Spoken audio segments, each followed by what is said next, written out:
Dearest love, indeed it was the greatest surprise knowing this part of her past, and yet she was so proud saying it, and we also wanted to know more, and so we asked if she remembered any of her clients, and that is when the true story was told.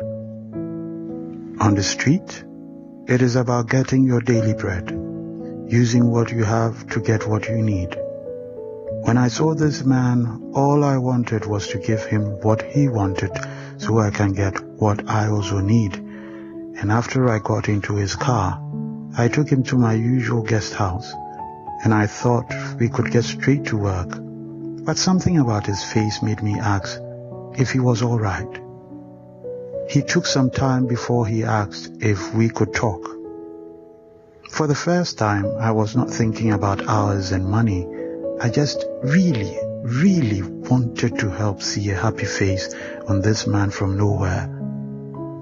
We had gotten to the guest house at 10:45. Until almost 3 a.m., I let him talk. He sat in the chair facing the bed, and I sat on the bed and sometimes lay down, just listening. He had gotten out of the house that evening because he said he felt like a stranger in his own home. He felt ignored and non-existent to his wife and children. All he was is the money that paid the bills and handled the problems, but he was more than that. He was frustrated now because he felt like life was passing him by. He had everything most people would seek, but he was not happy. He wanted to be welcomed home with a hug and kisses, to cuddle and talk, and take walks hand in hand with his wife. He wanted to feel like he was a king, and more important than anything, he had come out for a prostitute like me out of desperation, seeking love even if he had to pay, knowing it will not be true or lasting.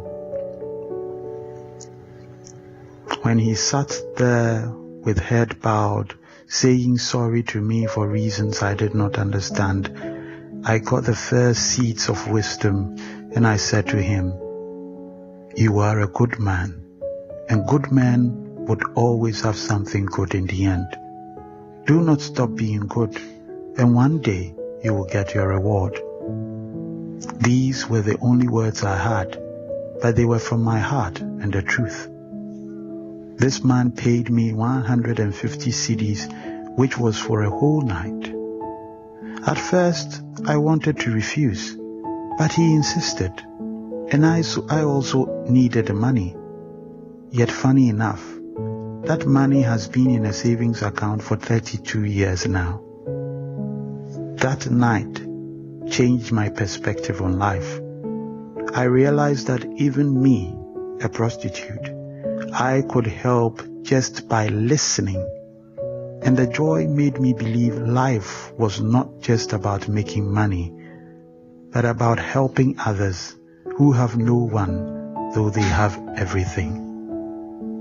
So I went back to school with a purpose and struggled through, and today you see the results that look like I have not been through anything before. But what do you think? There was a man who had 2 sons. He went to the first one and said, "Son, go and work today in the vineyard." "I will not," he replied. But later he changed his mind and went. Then the man went to the second son and told him the same thing. "I will, sir," he said. But he did not go. Which of the 2 did the will of his father? "The first," they answered. Jesus said to them, "Truly I tell you, the tax collectors and prostitutes are entering the kingdom of God before you." Matthew chapter 21, verse 28 to 31. Stay blessed, trust and obey, for there is no other way. K.